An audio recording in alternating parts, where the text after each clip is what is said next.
Act 1 Prologue: Once upon a time. Once upon a time, young Shampoo, 8 years old, wandered around her village. She was restless, as she always was. Though the wind howled and chilled the bone on this winter's night, she ignored it. There was a feeling in the air that night, something that made her restless. She crept quietly to her great-grandmother's hut, for it was there that she witnessed much magics and other things of wonder, and knocked politely. "Shampoo, why aren't you asleep? It's rather late." "I know, great-grandmother, but I'm not tired." It was at that point that she noticed the stranger in the hut. He was an old man seated at a table, looking tired, with a bag and some scrolls placed on the table. "Who's he?" asked Shampoo. "Him? Why don't you ask him yourself?" She shyly approached him, and he regarded her with a smile. "Well, hello there, small one," greeted the stranger. "I'm not small," protested Shampoo. "Shampoo, mind your manners," reminded Cologne. "Yes, great-grandmother." "Ah, I am sorry I offended you," offered the old man with an amused smile. "Who might you be, one who is not small?" "I'm Shampoo, and I'm almost 9 years old," she said proudly. "Well, Shampoo, nice to meet you. I'm Wolfishin, a humble old collector of stories. Mr. Shin is here to check with us about an old legend," added Cologne. "An old legend?" asked Shampoo. "Yes, quite a story," said Wolfishin, nodding. "I like stories. Do you?" "I'm glad to hear that." He stroked his white beard. "Perhaps you would like to hear this one?" Shampoo nodded enthusiastically, and the old man couldn't help but smile. "Well, this story has been passed from generation to generation, throughout much of mainland China, and even to Japan. However, it is a total mystery as to how it got started, and how old the story is indeed. It may merely be a simple tale twisted to grand proportions through the passage of time and the exaggeration of men's tongues, or it could be a true detail of something that really happened many years ago. I cannot tell." Shampoo listened on, eager to hear the tale. "This is the legend of the Heart of Destiny, or destinies, depending on how you view it. It is an artifact that is the cause of much speculation. It has never been found. According to the legend, at one point there were _2_ hearts of destiny. But as of today, if there is a heart of destiny, it has yet to have been found. But that is later in the story. Enough explaining. Want story?" piped up Shampoo. The old man smiled at her eagerness, and said, "Well, this is a story of chases, and fighting, magic, miracles, goddesses, dark forces, fate as dark as night, a love as bright as the sun, and a love that was fate not to be." He checked briefly to see if Shampoo was listening, and she was, spellbound by the introduction. Seeing that, he resumed his tale with a smile. "Once upon a time, there was a boy and a girl. They were both descended from a long line of valiant and brave warriors, although the girl did not practice the arts herself, but instead turned her attention to the healing arts, and the boy was more of a thinker than a fighter." "Obviously not Amazons," said Shampoo smartly. Behind her, Cologne grinned with amusement. These two were in love, deeply in love, and were already arranged to be married by their parents. All was perfect in their lives, until one day a strange girl appeared. She had an item on her person, a silver heart-shaped item, which flared of magical light. It is unknown where she had gotten it, but this is the first time in any tale where it had appeared. It was the Heart of Destiny. With it, she attacked the boy and his two companions. While they were all great warriors, she defeated them easily, and took the boy with her. The girl was heartbroken when the other two told her of his defeat and disappearance. They searched far and wide, but met with no success. The boy was gone, and they had all feared the worst. "What happened to the boy?" asked Shampoo nervously. "Wait for it," said the man. Now then, the girl with the Heart of Destiny, or destinies. She was quite smitten by the boy the moment she saw him, and so took him away with her on her. Unfortunately for her, she was traveling by means of magic, a magic she had not fully mastered, and so she had accidentally lost him as they traveled across the borders of unseen worlds. The boy awoke in a strange land, populated by many great warriors and a few wielders of magic as well. Amongst this lot, he gained allies. A sword-wielding warrior is no doubt an Amazon, for where else are there mighty female warriors? And a warrior who was cursed to be half a woman, half a man, but still formidable in either shape. Together, these three tracked down the young woman, who was actually a student and agent of an evil sorceress. The three fought hard and valiantly against the forces of the sorceress, her assistant, as well as foes both human and from other worlds, and finally defeated the evil witch. "That's it," wondered Shampoo. "SHH. There's more. Wait for it."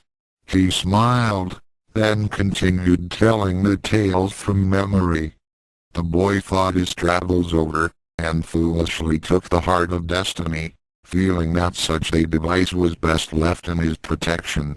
However, he did not realize that the Heart of Destiny had a mind of its own, a whimsical, sometimes dangerous sort of spirit that only obeyed those with a will strong enough and focused on it.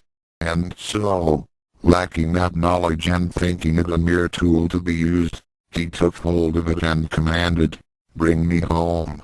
"And what happened?" anxiously asked Shampoo. The Heart of Destiny took hold of him, and flung him into yet another strange world. Here, he met more allies. A great and mighty warrior with no memory of his past and hunted by unknown foes. A warrior who was cursed to wander eternally.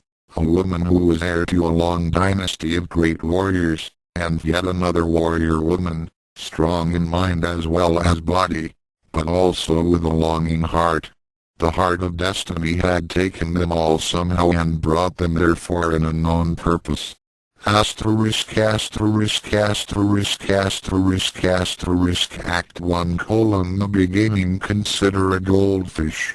Most goldfish spend their short lives in a bowl. This bowl is their world, their universe.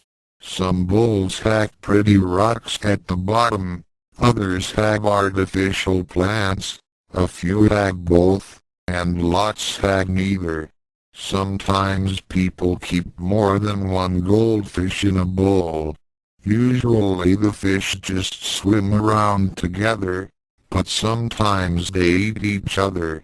Not many people dump blue food coloring in their goldfish bowl, cover the top, and shake it around like a fake snow-filled paperweight. But if you told this story to Ryo Saotome, he'd know exactly how the fish would feel. Ryo, Taichi Kuno, and Ryo Saotome stepped out of thin air and into the middle of a dimly lit restaurant. "I think this is where you want to be," Ryo said as he looked around. "I'm not sure, I've never been here before. Knowing what you want seems to be the key, but the Nakoyadan doesn't exist in my world." Taichi nodded. "This is the place. And the century. My mom made my father take us here 2 weeks ago. They still haven't changed the decorations. Lucky you, grumbled Ranko. Pop's idea of eating out is going to Hawkins. Ryo frowned at his transdimensional half-sister. Sorry, she apologized. What do you plan to do now? Taichi asked, nodding at the locket Ryo held tight in his fist. You can go anywhere with that. Anyone. The possibilities are endless. Ryo stared at the battered piece of heart-shaped silver. Knowing what you know, having spent a day in the past, what would you do? Taichi made a face. I'd throw it in the deepest well I could find. That sounds like a good idea to me. 3 for dinner? Asked an elderly Chinese man. He held out menus. That, said Ryo, is my signal to go home. Bell-chan is waiting. Ranko took the menu from the man and studied it, trying to puzzle out the Chinese writing. Well, it's been cool knowing you, Ryo. She punched the boy in the shoulder with her free hand. Keep practicing. You've got some good moves hidden in there. Don't listen to her, Taichi advised. When you start thinking with your muscles, you stop thinking with your head. It was nice meeting a boy my age with a brain, Ryo. I almost wish you had a counterpart in my world. Ryo stared at her in surprise. I'm teasing, she told him. I mean, you're an almost married man, and Bell-chan is my friend. Oh. Ryo shook his head. You did have me spooked for a bit. Remember, the Taichi Kuno I know is a boy. Taichi laughed, and patted Ryo on the cheek. Go on, get out of here. Ryo held up the locket, and vanished in a flash of azure flame. Asterisk asterisk asterisk asterisk asterisk Radico Hibiki paced back and forth. Ordinarily, that simple act could have landed him in Antarctica, but Childra Jansen was watching him, and he never left the Nakoaden. Where is she? He asked the brown-haired woman. Or he. Or them. You know who I mean. They'll be here, she reassured her friend. They have to avoid the CKOs, after all. I guess you're right. Radico continued his pacing, lost in thought if not in body. A dark-haired boy with a distinctive ponytail appeared out of nowhere. He blinked his eyes in shock. This can't be right. Then he stared at his own right hand, which was clenched in a fist. Focus, Ryo, focus. Ryo was facing away from Radico. Radico wasn't looking where he was going. They collided, then vanished in a ring of silver blue energy. This is not good, thought Childra. She grabbed her bow, then jumped through the rapidly narrowing gate after her friend. Asterisk asterisk asterisk asterisk asterisk Miyabi Sodong tugged at the apron she was wearing. Why did Mom and Dad insist I get a part-time job here? She asked herself for the 10th time that afternoon. It's not like I'm doing anything important here. All I do is catch the orders when Aunt Champa throws them at me. 2 boys appeared out of nowhere and fell on the unhappy waitress. All of them went down in a tangled heap of flailing limbs. Miyabi tried to push herself free, but the hand pressed against the back of her skirt demanded attention first. Let go, pervert. She rolled over and slugged the first face she saw. Ryo was on the top of the pile. His hands had reflexively splayed open in a futile attempt to prevent his fall. The big-tailed boy, mortified, tried to apologize, but "I'm sore," was as far as he got before Miyabi's fist caught him square in the jaw. Then the world became cerulean fire, and the three teens vanished.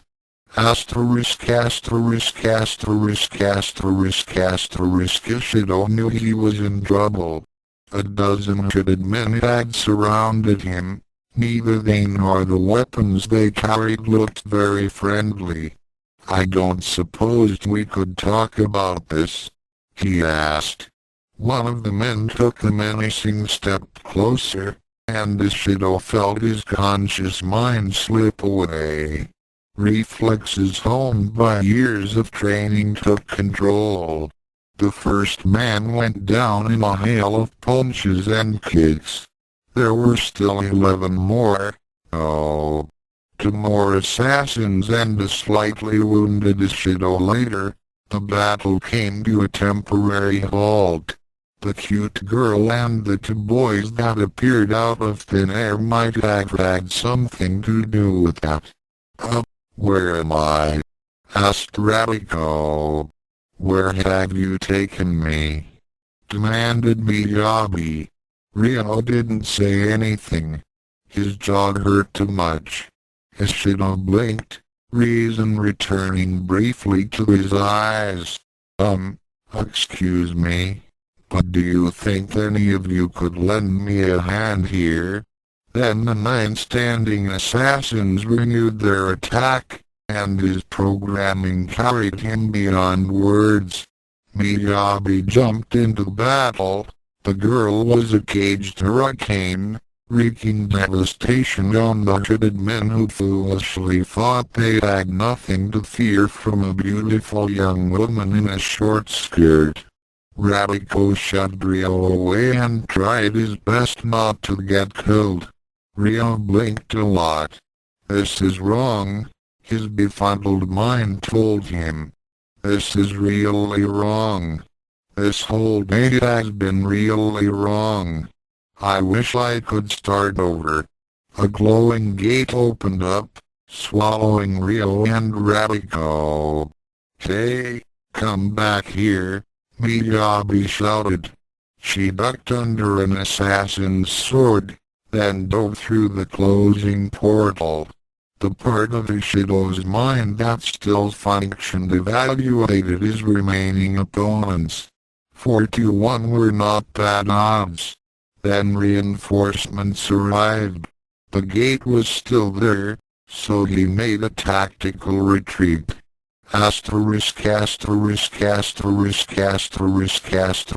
Cold water worked miracles in Mirima, and Ryo returned to full consciousness. He sat up, spit out a mouthful of the canal, then ran his fingers through his bangs. In the process he managed to hit himself in the head with the locket. Its chain was wrapped around his fingers. That was close, he go as he slipped the charm in his pocket. If I'd lost that, I'd be in big trouble. A fruit bat tangled itself in Ryo's hair and tried to beat him to death with her wings. "Go away," he told it. Then Childra fell out of the sky. She landed near Ryo, accidentally hitting him in the head with the bow staff she carried. "So sorry," she said. "I didn't expect the gate to open over a canal." "You know about," Ryo began, but then Miyabi appeared. Like Childra, she appeared above Ryo. Unlike Childra, she landed in his lap. The big-tailed boy tried to catch her, but instead he caught the front of her apron. "Pervert," Miyabi's full arms flap gave Ryo's dentist a full afternoon's worth of business. Just when Ryo thought that nothing else could possibly go wrong, Ishido appeared. The mind-warped assassin in training had jumped through the gate head first.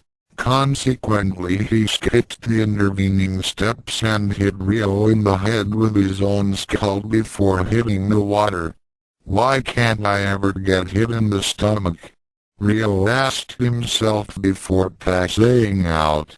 Asterisk asterisk asterisk asterisk asterisk. This had been an odd Tuesday, thought Childra.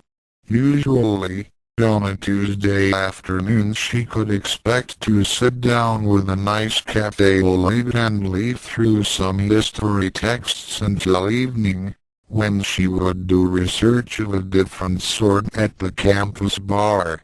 Today, she had ended up fighting leotard nuns alongside a ghost to save the life of a Jizenkai who cursed were bad and a resurrected martial artist/gender bender, only to later leapfrog through space-time and end up landing in a canal. And now, she had an unconscious boy, a pair of conscious lunatics and a fruit bat to deal with. What is it with you and men's fragrances, anyways? She asked one of them, a long-haired boy with a lupine figure. Must find cologne. Must find cologne. Children sighed. Must have been quite a blow to the head. Go to sleep, Fawn. You need it. The boy nodded and then collapsed into unconsciousness. Childra pulled his face out of the water. No sense letting him drown, she thought. Poor guy, said the girl. Miyabi, she thought her name was. Rabat had taken a liking to her, and was perched on her shoulder. Oh, he'll be fine. Looks like a strong enough fellow. And handsome, too. Hi. Miyabi suddenly realized what she'd said, and blushed. No need to worry about it. We're both girls. Smile. Thanks. You're sure you don't know the way to the Nakoyaden? I do, dear, but, like I told you, I've never seen you before. I've worked for a shampoo for months. Well, your shampoo has been in China for a century, unless I'm much mistaken, and she only came back to the Nakoyaden a day or two ago. Miyabi looked puzzled. Are we talking about the same person? Purple hair, Chinese Amazon? Hi. But they were interrupted by a voice, or rather, a yell familiar to them both. Arane no BK. Akan was chasing Ranma alongside the canal with a mallet. Ranma and Akan? Childra thought to herself. Must have only been a teleport, and not a time jump. Daddy! Shouted Miyabi, and jumped towards the two. The fruit bat, noticing Ranma, flew off her shoulder and flew to meet him. Once she was near enough, she started to suck on his eyeballs. Not a good idea. One well-placed punch, and the bat flew against a nearby tree, then dropped to the ground, stunned. Akan chose that moment to finally hit Ranma, knocking him into the canal. A splash later, a very confused Ranma-chan was trying to fight off a glomp by a black-haired version of herself. Akan stood on the sidewalk next to the canal, eyes wide and red with anger. You have a daughter? Why? You two-timing pervert. Hey, I can explain. I don't know her. She just... Whose is it? You guy whose? Shampoos. K-O-D-C-H-I's. Yours, mother, said Miyabi, tears in her eyes. Excuse me, said Childra. That doesn't look like him. But then, her interjection was ignored, as Akan looked the girl over. But, you are my age. You must be mistaken, said Akan. Ranma took the opportunity to vindicate herself. You see, she's not mine. Unless, said Childra with a grin and a wink, you are more precocious than I gave you credit for. Ranma-chan stared at her. Do I know you? Ranma asked. Another beautiful woman you don't know? With a memory like yours, I'm surprised you can find your way any better than Ryuga. If she's engaged to you. Childra's eyes widened at the mention of the elder Hibiki. Ryuga? Hibiki Ryuga? Married to Yukayu? Meikwanji? He's alive? Akan, Miyabi and Ranma all turned to stare at Childra, then blinked. Yes, said Ranma. Uncle Ryuga is alive, added Miyabi. But he's not married to Yukayu, concluded Akan. Then, hopefully to Ranma, is he? Ranma shook her head. Not unless she's really been hiding something from me. She turned to Miyabi. And I'm sure that I haven't had a daughter by that tomboy. Who are you calling a tomboy, you pervert? Childra cleared her throat. I think I can explain. Explain, said the three other girls, in unison. First, what year is this? 1996, said Ranma. November 12th. 1996. Children smiled, and Miyabi suddenly looked a lot more confused. That explains it, then, said Jansen. A collective, huh? Children extended her hand. Children Jansen, 2096. Pleased to meet you. Again. I'm getting a headache, complained Ranma. 2096. Then, Miyabi looked at her parents. They look a lot younger. You mean we? You're from the future, and they. Children nodded. Oh, boys. You expect us to believe that? Asked Akan. Look at your daughter, if you don't, answered Children. She did. Standing beside Ranma-chan, as she was, the resemblance between father and daughter was undeniable. They might be sisters, even twins, were it not for the hair color. I assume, continued the historian, that red-haired girl is Ranma, and not some other person sharing her body. Hi. Now Akan was the confused one. Don't worry. I'll explain everything. Or at least, everything I know. Right now, oh, we need to get these guys, she gestured at the prawn males, to a doctor. Is there one nearby? We always go to Dr. Tofu's, said Ranma. Oh. And Kasumi's. Miyabi was ecstatic. Apparently, she had fond memories of her mother's older sister. You really underscore my daughter. Akan finally realized. But that means that Ranma and I we don't, do we? Miyabi nodded, and Akan started turning red. There's no way I'd ever do anything like that with that kawaii-kun girl. There'll be plenty of time to discuss this later, said Childra. Right now, the doctor. Hi. With that, they picked up the bodies, not forgetting the fruit bat, and started to walk towards Dr. Tofu's clinic.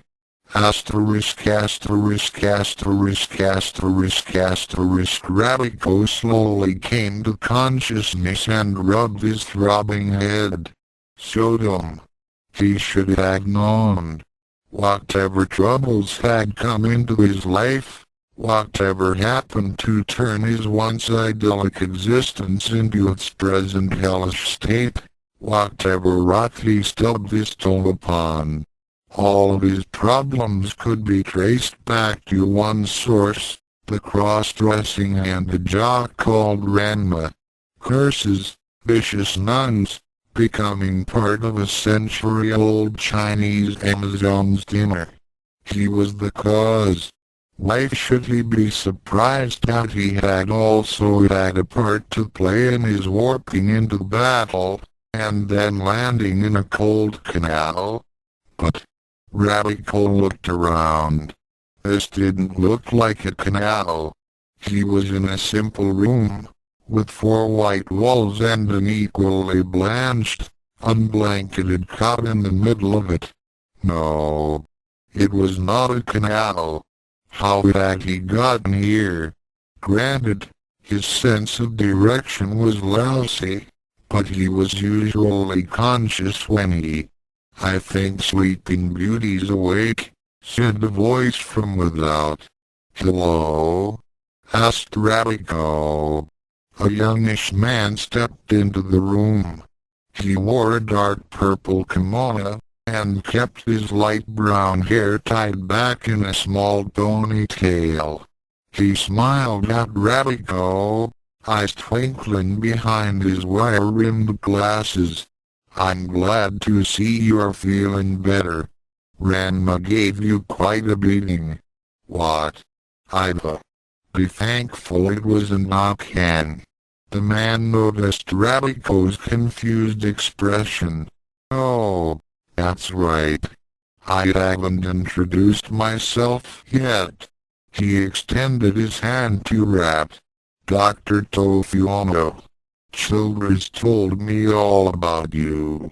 Radiko took Dr. Tofu's hand, and shook it, not knowing what else to do.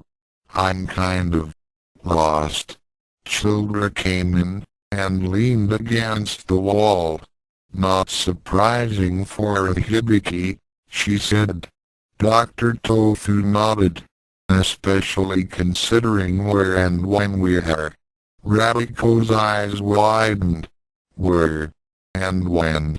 Congratulations, Rat. Seems your navigational abilities also apply to time travel. Time travel?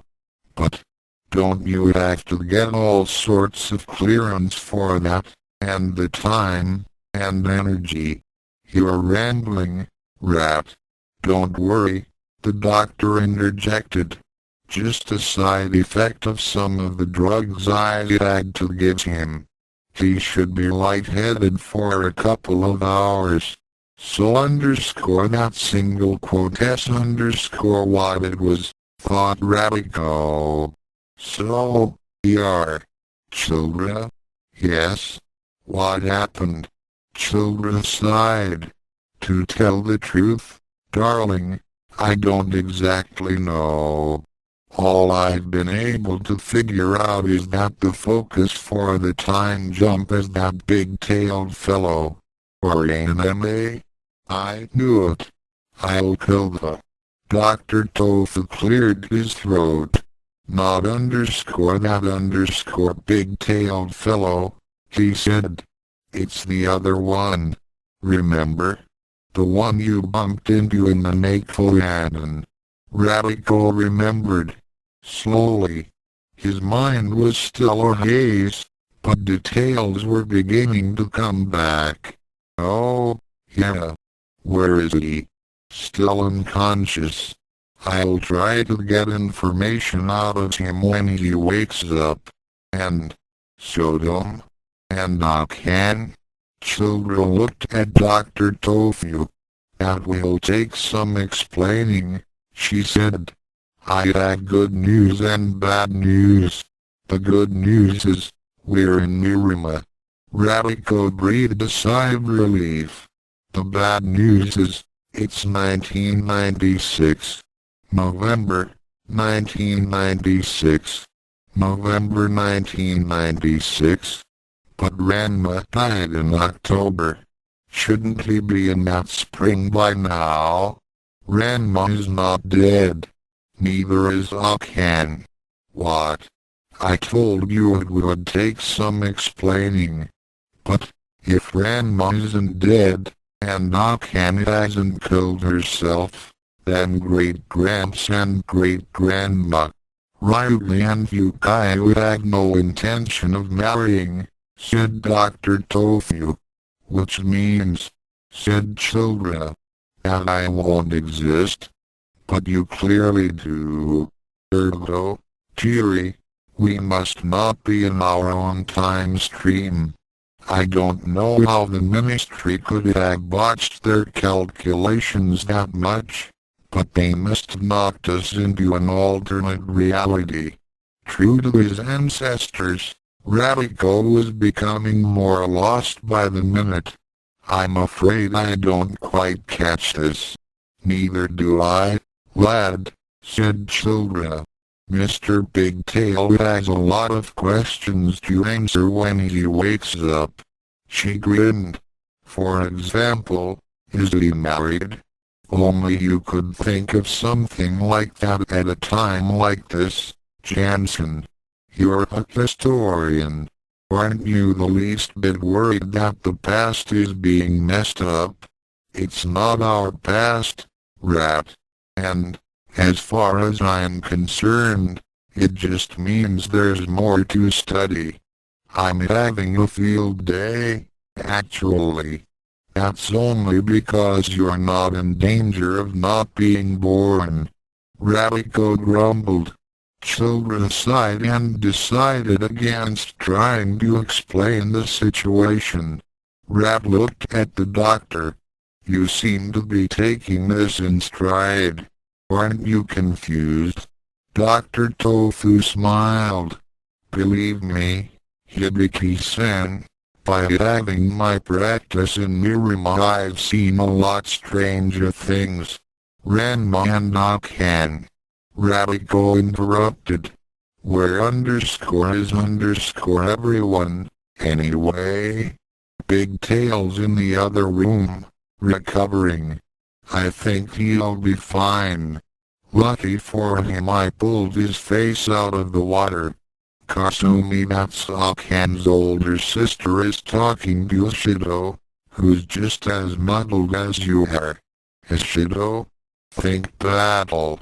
The long-haired boy whose fight we jumped into. Radiko shuddered. He remembered that. Right. So, Ishido's with Kasumi, and Ranma and Akan are with Miyabi. Miyabi? I think each of the places we warped into was an alternate timeline, not just this one. Miyabi is Ranma's daughter by Akan. So, Ranma's not dead, and Akan's not a ghost? I certainly hope not. Saotome couldn't to kawaii to be a necrophiliac. Childra. How did you ever get your Emma with that one-track mind of yours?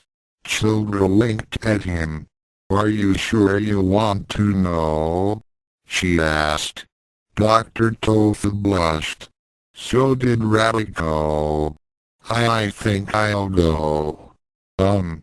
I'll go check on that unconscious boy, and leave you two alone. He quietly slipped out the door. Children continued. The pair are quite interested in finding out what their daughter Ryo will be like. Of course. Ryo. Time travel grammar. Oh. Miyabi also appreciates the chance to see what her parents were like at her age. That's nice, children. But how are we going to get back? I don't suppose we could just take a taxi. Children frowned. Not quite. Truth to tell, I'm not sure how, or if, we can get back.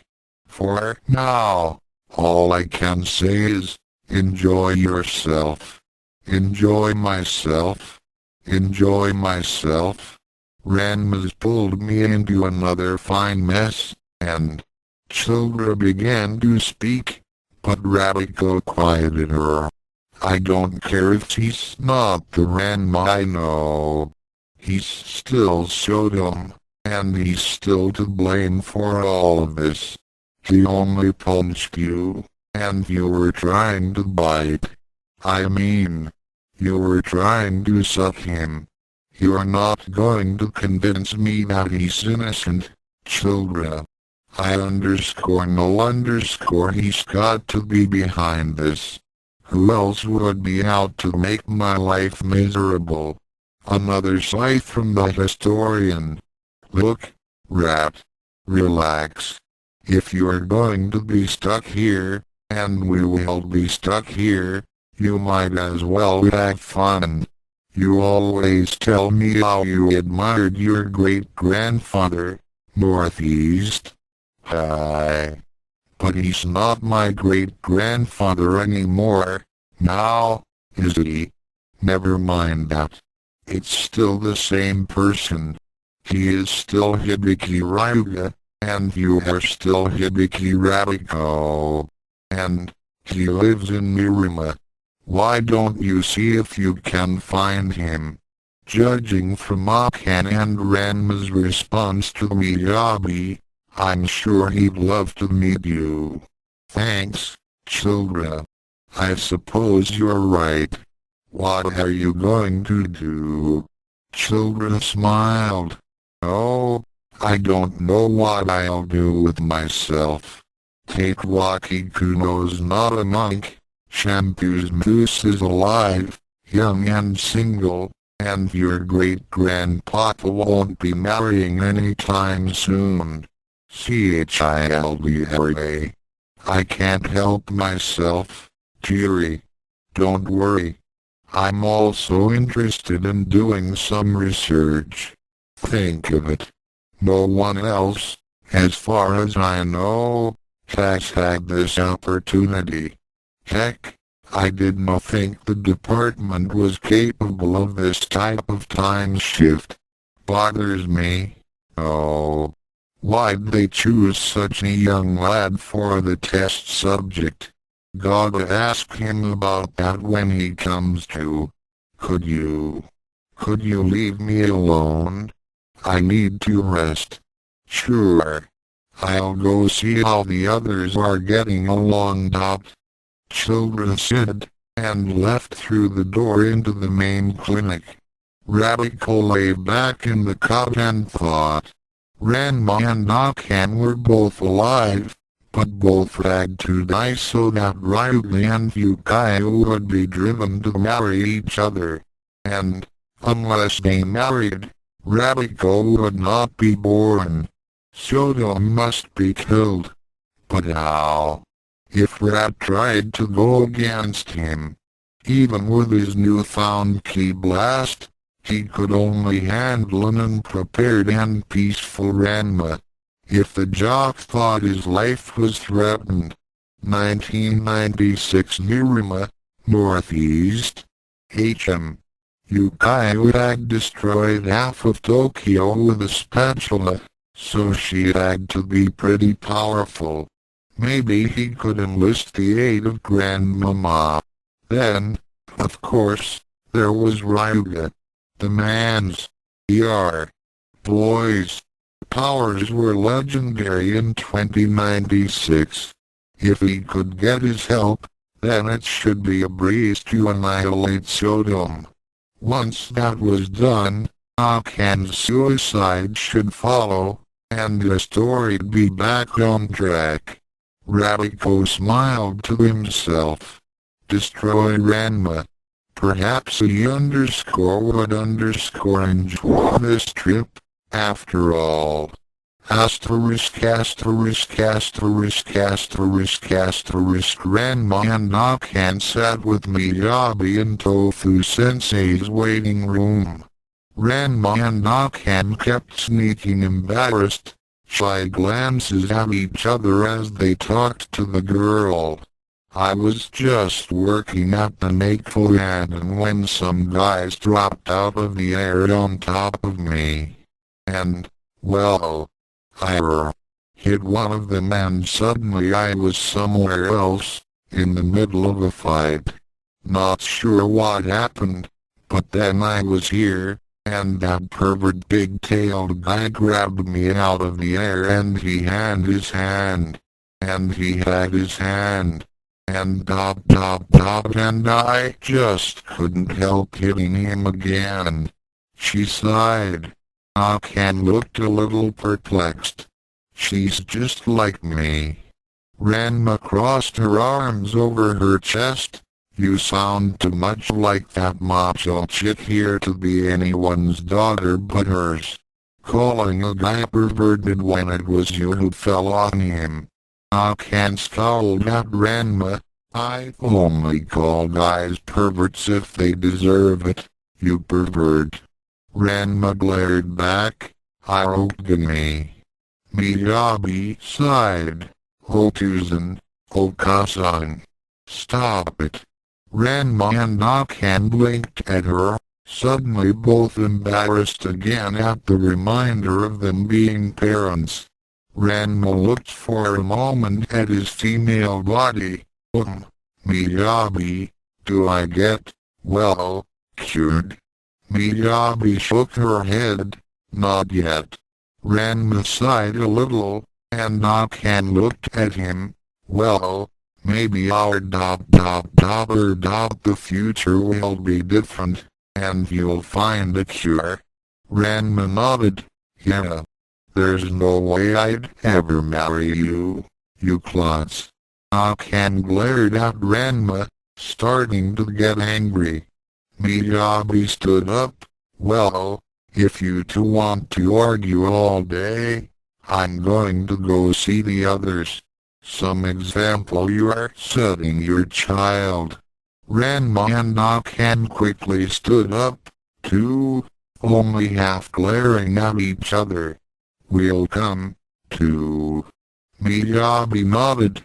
And Kasumi's with that Ishido guy, and the big-tailed hand is with Uncle Tofu, I think. Don't know about the other guy, but I guess he's with children. The 3 16-year-olds wandered through the clinic till they found Ishido and Kasumi. Miyabi, on seeing her, flew to her arms and hugged her, and Kasumi, looking just a little surprised, hugged the girl back. You must be Miyabi. She smiled down at the girl. Ishido, resting on the bed, blinked. You are the girl from the fight, aren't you? Miyabi stopped hugging Kasumi, and nodded. What was happening? Well, these guys were attacking me. I have to find cologne. Ranma scowled. What do you want to see the old ghoul for? Miyabi blinked. Old? I know she's horrible, but old? Akan and Ranma stared at Miyabi for a moment. Kasumi stood up. She's about 100 years old. Miyabi. Miyabi looked confused. She doesn't look it. Ranma scratched her hair. She does to me. Ishido looked between them. You know cologne? The old ghoul in China told me to find her.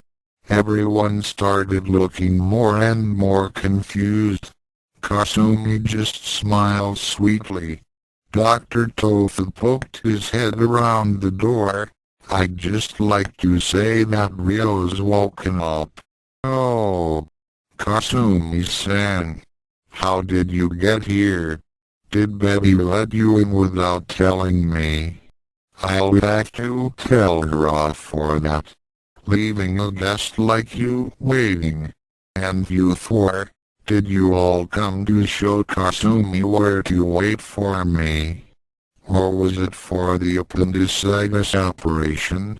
He pulled his skeleton, Betty, from nowhere, and started to dance into the room with it. "Sunchacha, sunchacha," he sang, waltzing with the pile of bones. Kasumi smiled at the doctor. "Ma, he's such a nice, funny man." Northeast. Ishido and Miyabi stared. Akan and Ranma sighed, shaking their heads. Ranma whispered to Akan, "Glad he's got no more patience for the day." Akan nodded silently. Miyabi watched the goings-on. "What a weird place.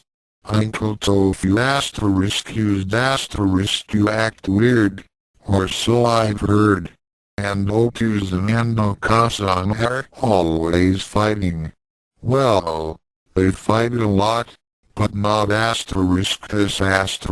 much. Only Aunt Kasumi seems the same." She looked over at Ishido for a moment. "And lots you want with cologne. Anyone who wants anything to do with her must be up to no good. I'd better keep my eye on him." She sat down on the edge of the bed, watching Dr. Tofu dance.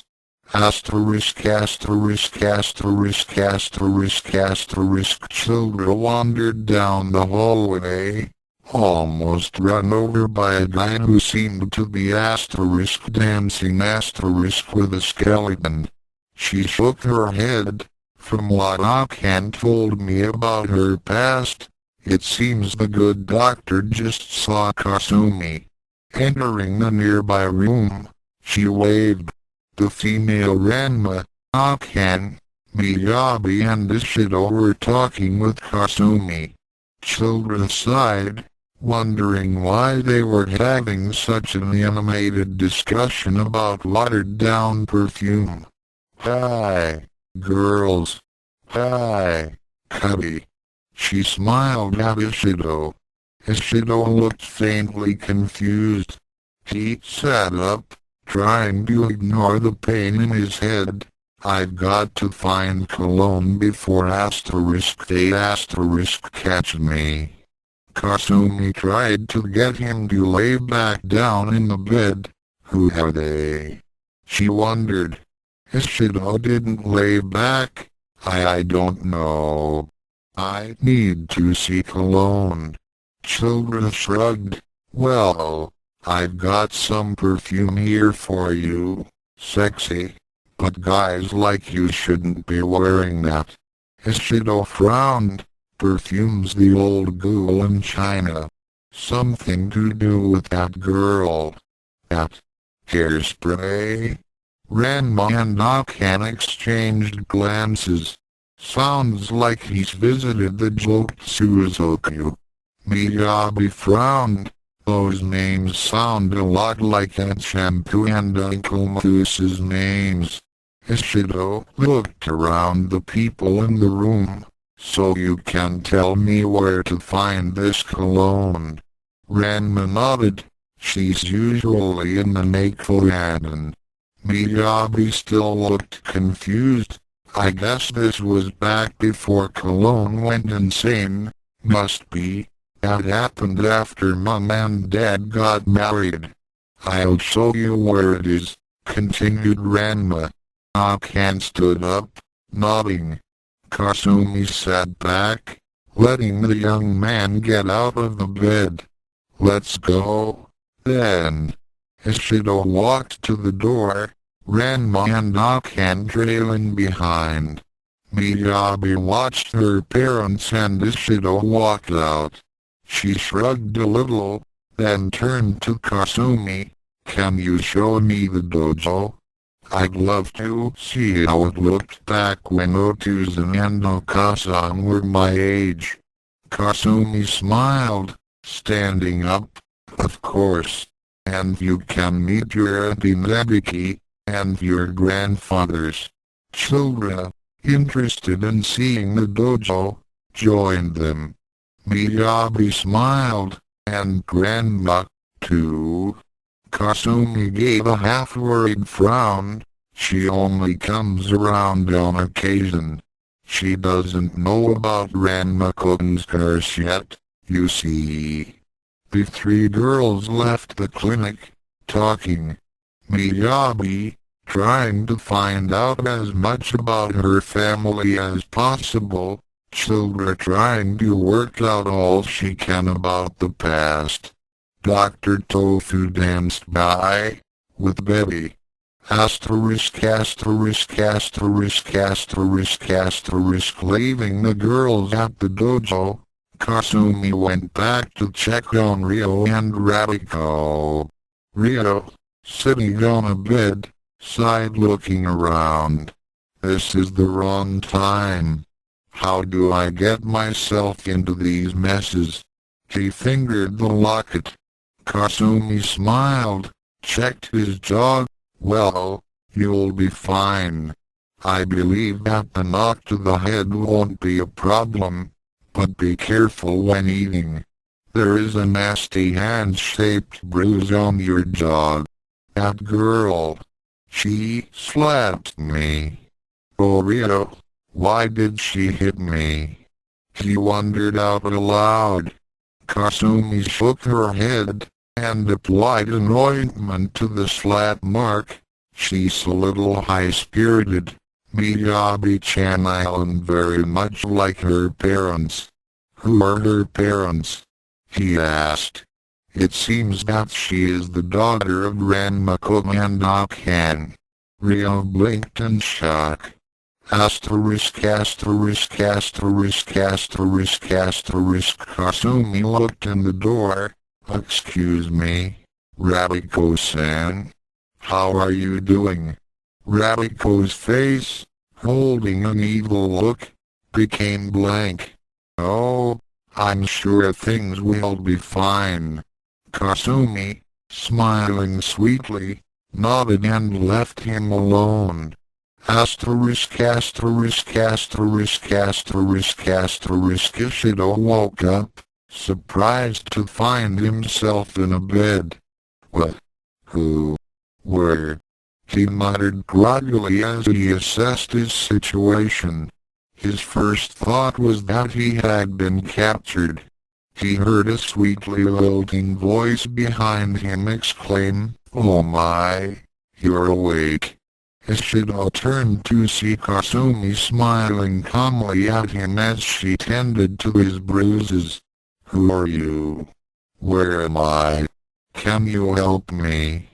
I've got to find Cologne before they find me." Ishido's questions tumbled out like water over a precipice. "She looks familiar. This all does. But how?" Kasumi smiled and said, "I'm sure your friends can help you. My name is Kasumi Tendu. You're at Dr. Tofu's, and yes, I do know Cologne but you need medical treatment first. It looks like you've been through a lot." Kasumi bent to sponge off some of the dried blood, but Ishido unsteadily pushed her away, go up, and wandered off to find someone that looked familiar. Just as he reached the door, three teenagers walked in, knocking him back far enough so that he ended up sitting back on the bed. "Auntie Kasumi!" exclaimed the youngest one as she hugged Ishido's would-be nurse. He recognized her, and said to her, "Hey, you're the girl from earlier, aren't you?" Miyabi nodded. "Why were those guys after you, anyway?" Ishido sighed. "Long story actually, short story about the only thing I remember about my life is being chased around by people just like that." Ishido sighed again. "Anyway, that's not important. I came to Nirima to find Cologne. Do any of you know her?" He stared intently at Ranma, and Akan, even Kasumi. The first to found it unnerving, the way his intense gaze seemed to burn right through them. Do I no these two? They look familiar. Somehow. Kasumi just smiled sweetly. Ranma scowled. "What do you want with that old ghoul?" Miyabi blinked. "Old? Come on, I know she's horrible, but she's not old." Kasumi sighed. "She's about 100 years old, Miyabi-chan." Miyabi looked terribly confused. "She sure doesn't look it." Ranma scratched his head. "She looks it to me." Ishido Tennis watched the two confusedly. "You know Cologne? The old ghoul in China told me to find her. Can you take me to her?" "Why can't I remembered asterisk?" Everyone started looking more and more confused. Kasumi just smiled sweetly again. Dr. Tofu poked his head around the door. "I'd just like to say that Ryo's woken up." "Oh, Kasumi-san. How did you get here? Did Betty let you in without telling me?" "I'll have to tell her off for that. Leaving a guest like you waiting. And you four, did you all come to show Kasumi where to wait for me? Or was it for the appendicitis operation?" He pulled his skeleton, Betty, from nowhere, and started to dance into the room with it. "Sunchacha, sunchacha," he sang, waltzing with the pile of bones. Kasumi smiled at the doctor. "Ma, he's such a nice, funny man." Northeast. Ishido and Miyabi stared. Akan and Ranma sighed, shaking their heads. Ishido leaned over to Miyabi. "He wasn't single quote dancing with that skeleton, was he? I'm just suffering from the bump to the head, right?" Miyabi shook an affirmative to the first question and a no to the second. Ranma whispered to Akan, "Glad he's got no more patience for the day." Akan nodded silently. Miyabi watched the goings-on. "What a weird place. Uncle Tofu used to act weird, or so I've heard. And Otuzan and Okasan are always fighting. Well, they fight a lot, but not this much. Only and Kasumi seems the same." She looked over at Ishido for a moment, and "Lots you want with Cologne. Anyone who wants anything to do with her must be up to no good. I'd better keep my eye on him." She sat down on the edge of the bed, watching Dr. Tofu dance. Children walked in at about this point, narrowly avoiding the doctor's dance of death left parenthesis trademark, while, not as graceful as Sanzanin's technique of the same name, was certainly just as effective. She heard the word Cologne come up several times and she wondered what the hell they were talking about. Hey girls. Hey Cubby. At last was directed at Ishido, who was very uncomfortable with Childer's directness. Ishido sighed. He really had to see cologne. Hey, I really need to find cologne. Childer grinned. Well, I've got perfume for you here, sexy, but it's really something more sweet to girls. Ishido shook his head negatively. No, perfume's the old ghoul in China. She single quotes hairspray single quotes great-grandmother. Yeah, that's it. Anyway, perfume told me to find cologne. Ranma and Akan frowned. The both had the same thought. Joked Suzoku ****** Ranma's mind was working in overdrive for once. Occurrences like Ranma thinking outside of a battle situation were rare and to be savored. Better find out whether he's defeated Hairspray or not and find out what the ghoul knows, too. Miyabi frowned. Those names seem awfully familiar like Ant Shampoo and Uncomathus. Ishido sighed a small sigh of relief. Then you know her. Please, take me to her as soon as possible. Ranma nodded. She's usually at the Nakoyaden. I'll take you to her.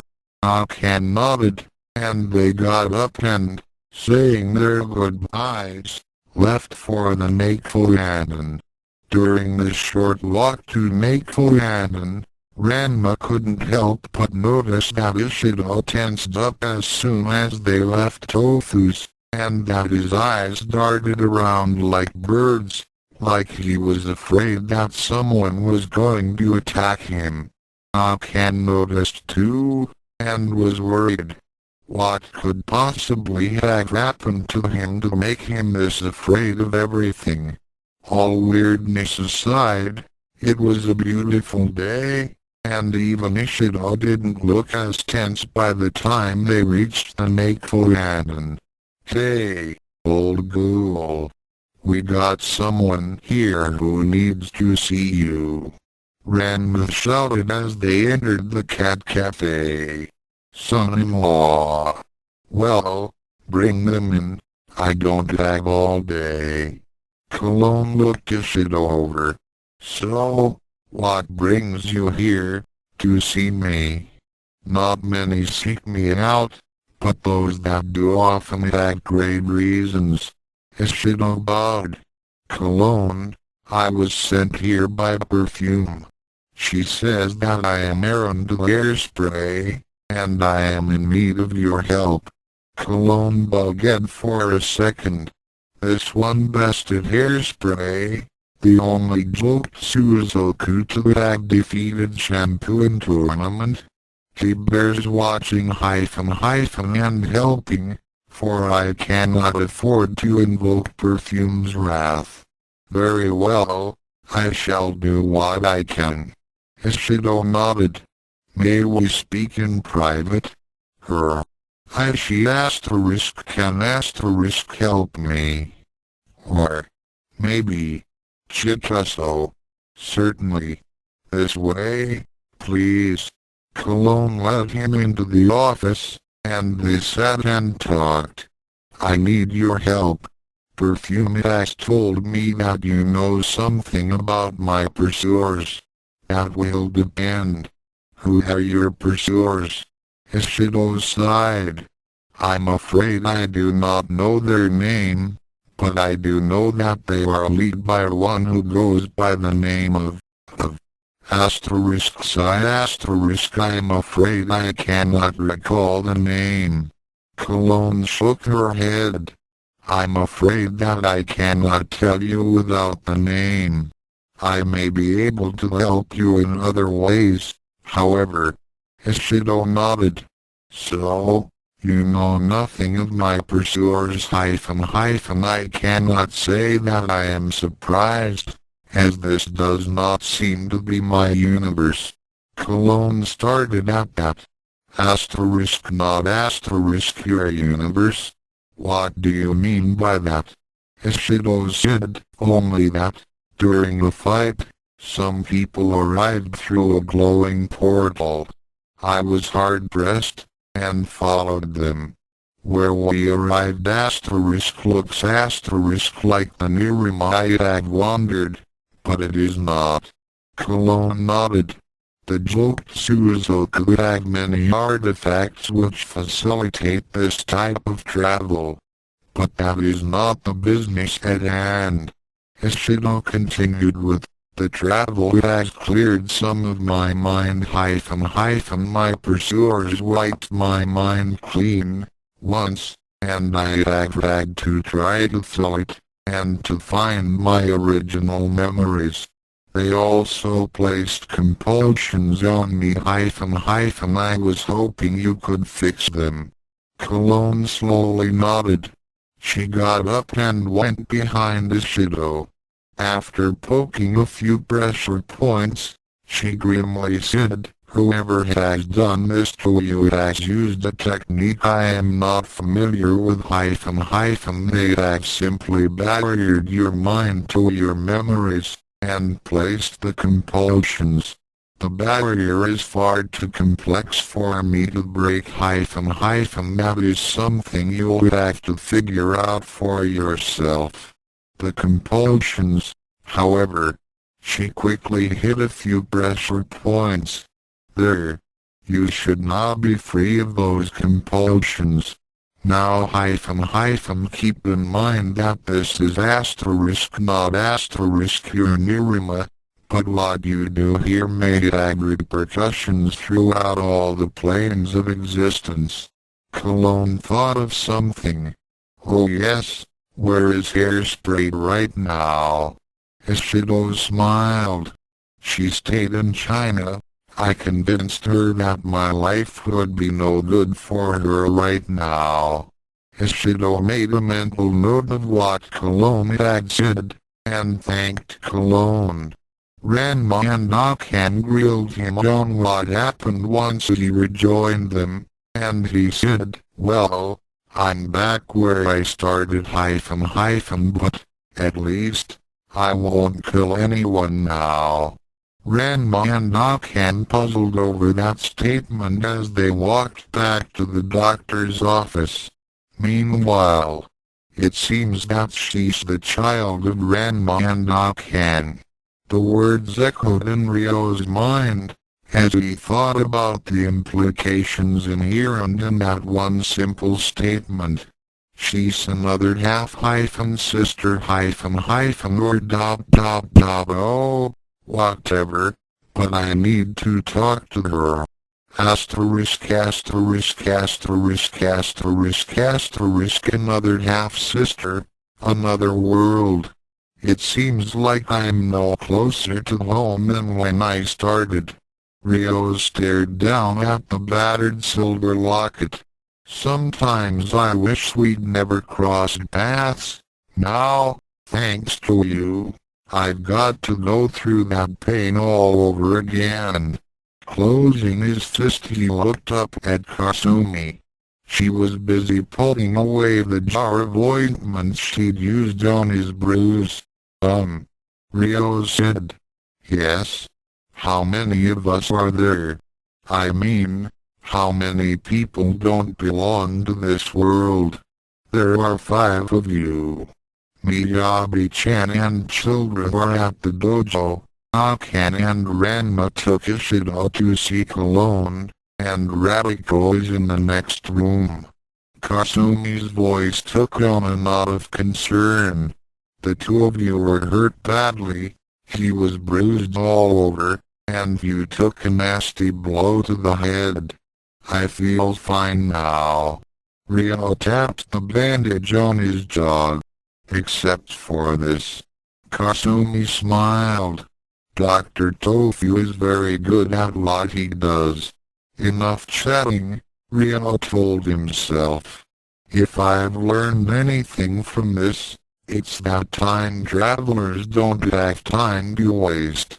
This Radico, is he well enough to leave the clinic? He should be. The eldest Tendu daughter blinked. Why do you ask? I need to talk to all of us, Ryo told her, and I'd rather explain just once. My story is confusing. Kasumi nodded. I understand. She peeked her head around the corner, calling, Radico. Oh, that's odd. What do you mean? Ryo asked. There was an edge to his voice. He'd had enough odd things in the past day to last a lifetime. He's not here. I don't see how he could leave. This is the only door to his room, and neither of us saw him go by. Ryo grit his teeth. This is not good. Now what do I do? You said the girls went to the Tendu dojo? Yes.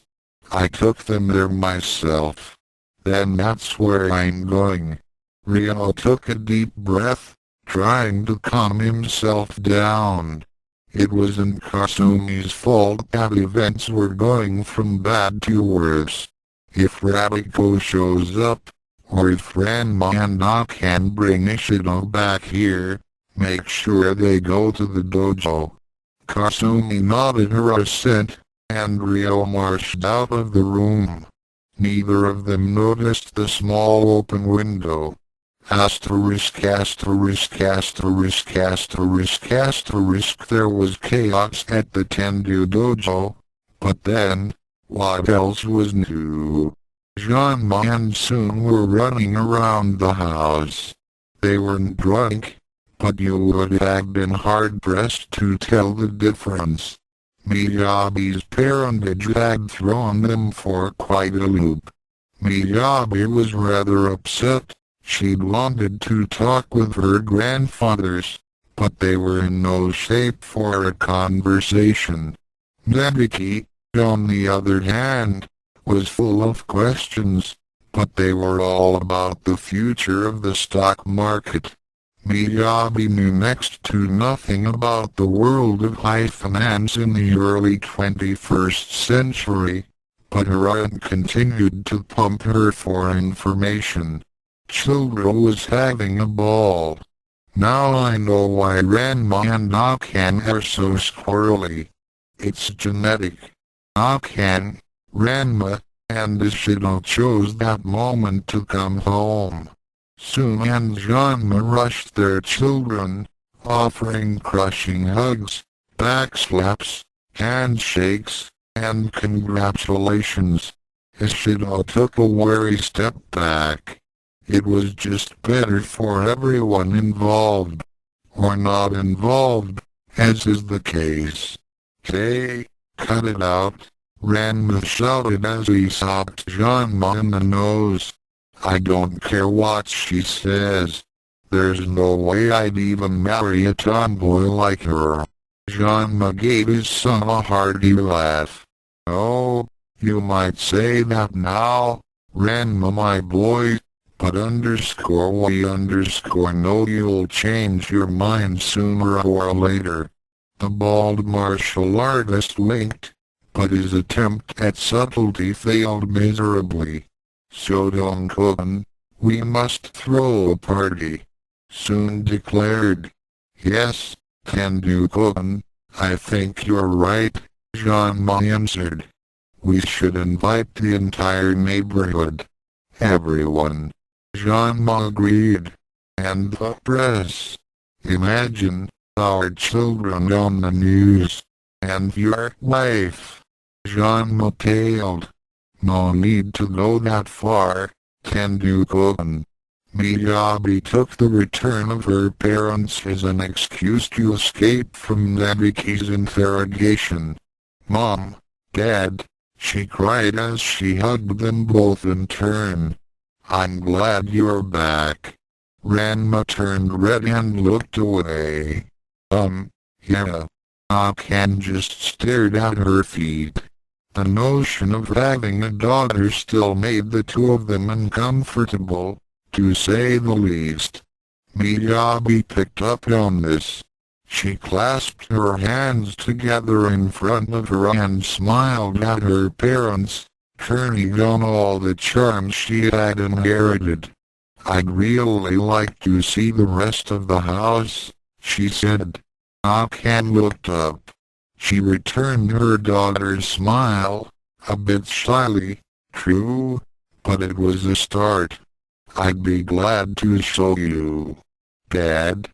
Miyabi asked. "Yeah, sure, I'll show you around.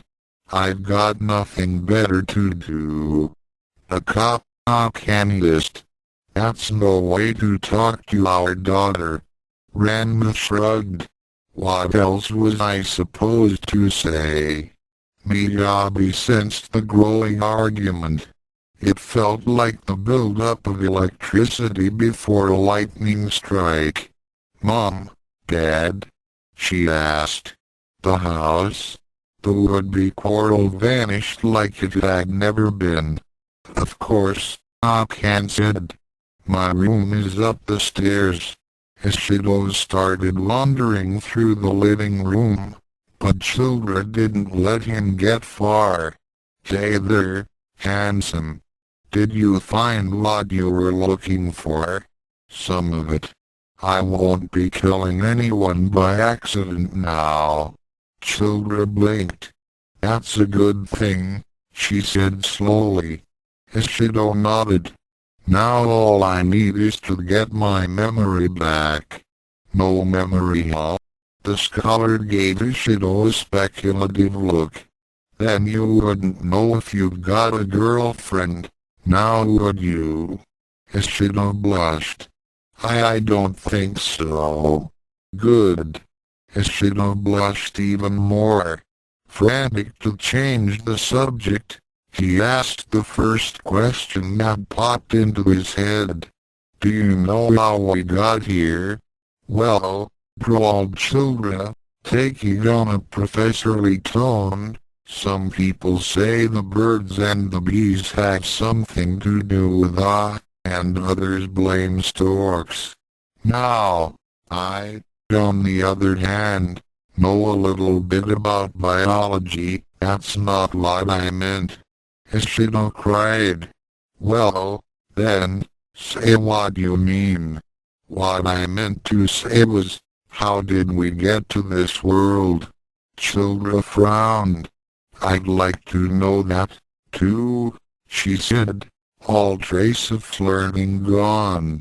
"I'm pretty sure that big-tailed boy knows the answers, and I wish he'd woken up before I left." "Then you probably should have stayed at the clinic," said Ryo. The transdimensional veteran had walked through the open front door when no one was looking. "Take it from me, the last thing we should do is split up." Childra pounced. "I have questions," she said, "and I'd be willing to bet that you have answers. We can start with names. What's yours?" "I'm Ryo Saotome, from a world where Ranma lost to the Gambler King and married Yukai Kwanji." Ryo stared at Childra and Ishido. "You don't look like anyone I know. How are you related to Ranma?" "Never met the guy until today, I think," Ishido said. "I know his ghost, and the body he possesses." Children stared back at Ryo. "Why do you ask that? I know I have at least one would-be half-sister here. Everyone else who's ever gone on one of these trips has been tied to either the Saotome or the Tendu families." Children shrugged, but her eyes never left Ryo's face. He'd almost let something slip there, something he didn't want to share. "Well, I guess this time is different." She smiled at her own poem.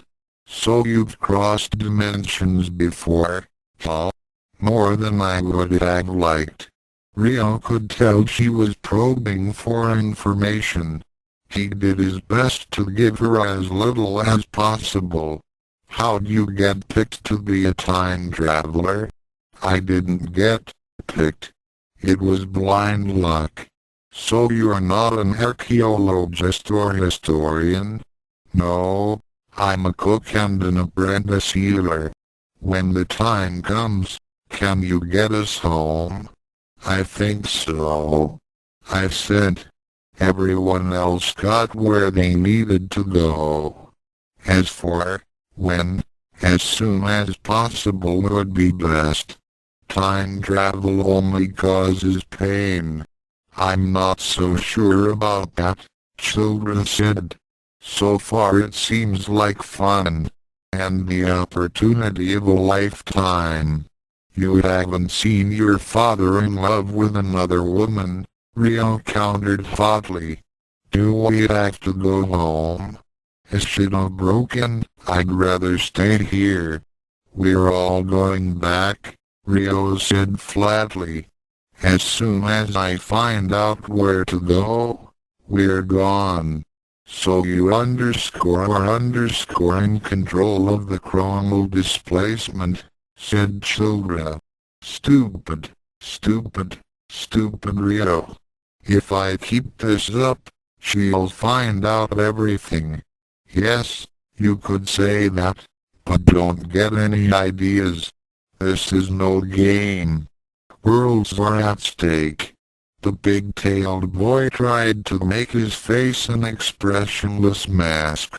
He'd managed to hide secrets from Taichi before, and the heir to the house of Kuno was almost as inquisitive as his mother. I think you're overreacting, Childra countered. The Department of Exploratory History never makes such a big deal out of time jumps. I know what I'm talking about, Ryo shouted, and if you'd seen Ryo Saotome, you'd understand. Ryo paused, then ran a hand through his hair. Look, I'm sorry I snapped at you, but I'm adamant about this. I'm not going to tell anyone the secrets of time travel, and as soon as I can, I'm going to destroy it. That would be a waste, Children said softly. Ryo shoved his hands in his pockets. That's my decision. If you say so. Children smiled to herself. The boy had been a tough nut to crack, but in the end, he'd told her everything she needed to know. He crossed between dimensions by way of an artifact, and he was carrying it in his front right pocket. The end. Act I annotations for Act 1. Ryo, Taichi Kuno, and Ryo Saotome stepped out of thin air. Ryo Saotome, Taichi Kuno, Ryo Saotome, and the magic locket are from Ross Mackenzie's Descents and Inversions. Radiko Hibiki paced back and forth. Radiko, Hibiki and Childra Jansen are from Chris Wilmore's Ranma 2096. Miyabi Saotome tugged at the apron she was wearing. Miyabi Saotome is from Caroline Searite's Ranma Nibunnoichi. Ishido knew he was in trouble. Ishido Takashima is from Kevin Eve's The Way Things Are. A fruit that tangled itself in Ryo's hair. Radiko Hibiki has been cursed with the spring of brown female fruit. That Miyabi still looked confused. Miyabi uses the term mum instead of mum primarily because her creator, an Australian, insisted on it.